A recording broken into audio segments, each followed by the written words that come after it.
I'm going to show the difference between deploying an application in a complete PaaS platform, such as Pivotal Application Service, and a container platform, such as Pivotal Container Service. And for that, I'm going to use a simple Python application. This application is a simple CRUD application that requires a MySQL database. And I'm going to start by deploying that in Pivotal Application Service. And let's start by checking on the available services that I have. Pivotal Application Service has out of the box the capability to split my environment in organization and spaces with different services and permissions. And as you can see, I don't have any MySQL database, so I can check on the marketplace for available services. I have a MySQL database in the marketplace, and I can just request a new MySQL database. I can just create a new service using one of the plans. So I'm going to create a new service based on the ClearDB MySQL, using the Spark plan. There is a free plan, and I'm gonna entitle this as MySQL 01 for my particular organization and space. And now I can just check that, and as you can see, now I have a MySQL database available, the MySQL 01.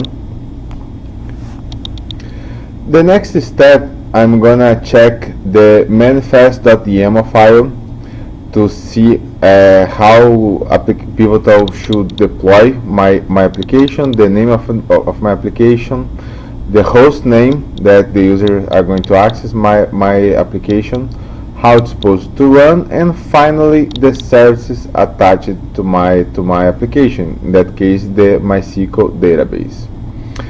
Now, with a single command, with the cf push command, the Pivotal Application Service, the platform, are going to read the manifest.yaml, are going to deploy my application following that guides.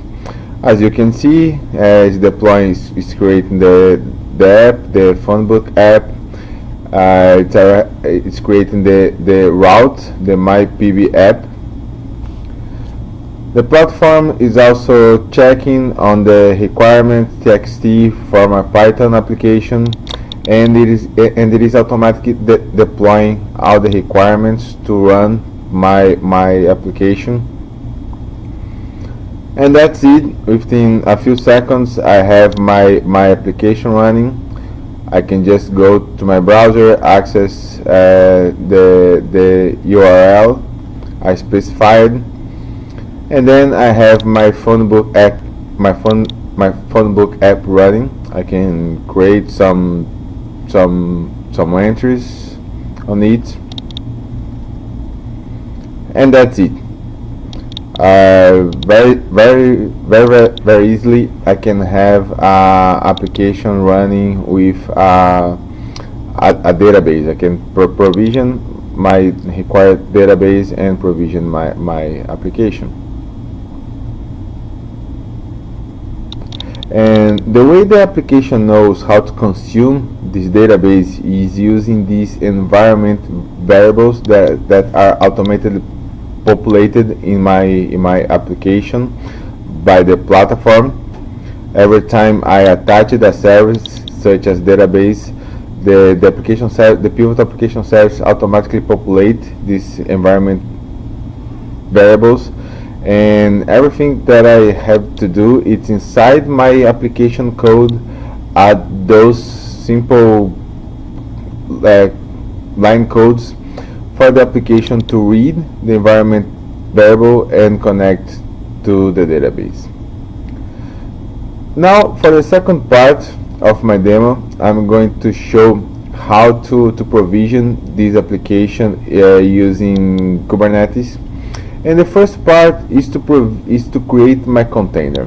So this is a simple Docker file to create my container for the very same application. So I'm going to build my container using this Docker file. It's pushing Ubuntu base image. It's adding some Python requirements, and it's copying my application file for the container. And after a few minutes, I have my container ready. But the first challenge we have here is know how to create our container in the best way possible. In this other example, in this other Docker file that I'm calling Docker file optimized, I can create a different container for the very same application. But this container it's starting from a Python optimized image, this Alpine image. And I'm going to run the same build command, but this time pointing to this Docker file.optimized that I created. And again, Docker is going to build that image, and now I have two images, the base image and the optimized image. And as you can see, the optimized image has half of the size of the other image. So the first challenge you have here is know the best way to create your container image. So this is the first challenge you have.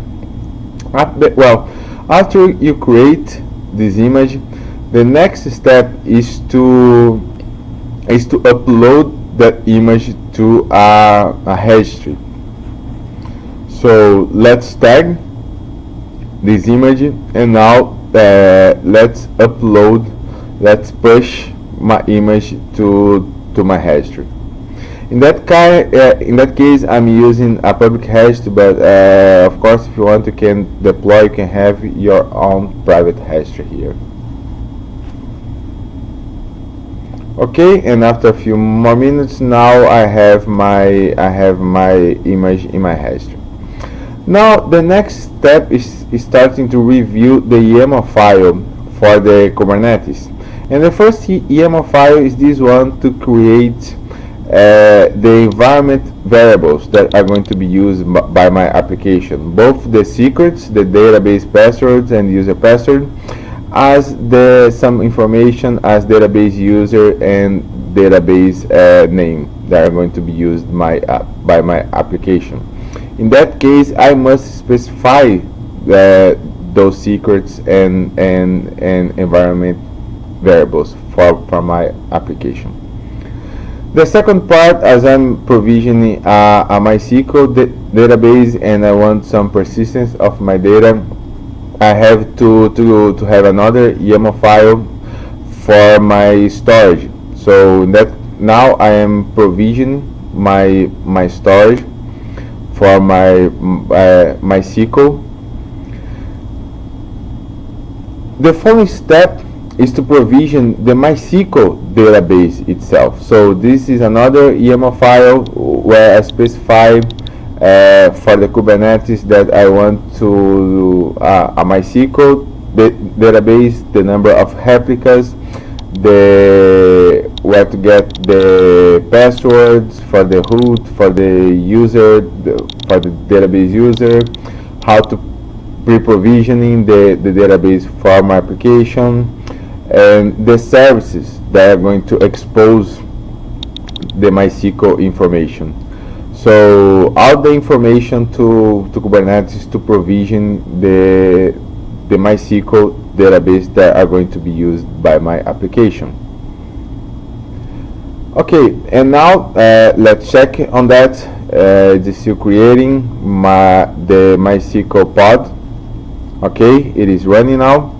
And the final step after all that is to provisioning the application itself. So this is the YAML file that are going to provision the application. So the number of replicas, the application name, where to get the information on the database and how to connect to this database, and of course the services that are going to expose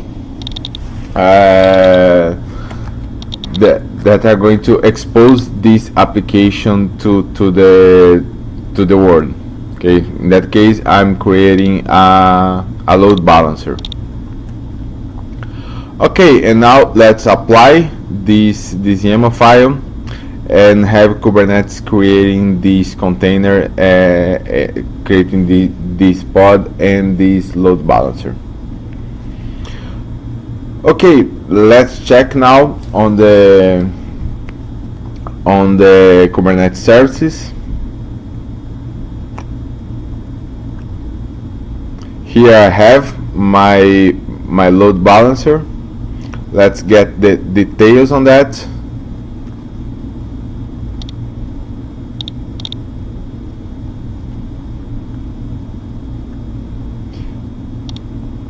Here is the public URL for my load balancer. In that case, I'm using the integration with AWS, but you can have another solution that provides on-premise load balancer. And now let's jump into the browser and check on that. Still updating my DNS. Let's wait a few more seconds, and here we go. Okay, now we have the very same app, but this time deployed in a Kubernetes cluster, in a container as a service environment. And again, I can add some data. I can edit that data if I want to. And with that, I have my application running on Kubernetes and running on Pivotal Application Service. By the end, I have the application the same way, but the bottom line is that with Pivotal Application Service, I have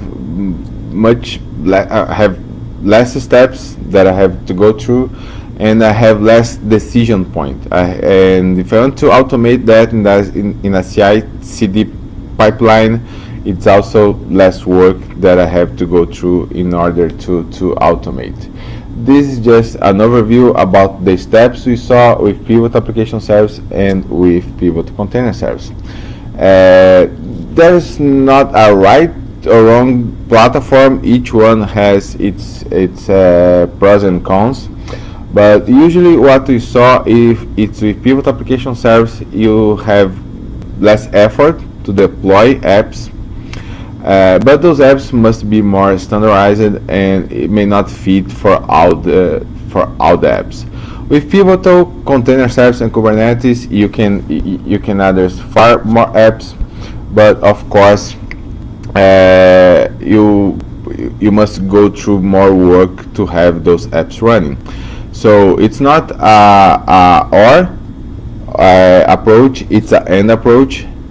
Run the Pivotal Application Service for those apps that can run on that platform, and for the other apps, go to Pivotal Container Services or Kubernetes. Thank you for watching, and I hope you enjoyed this video.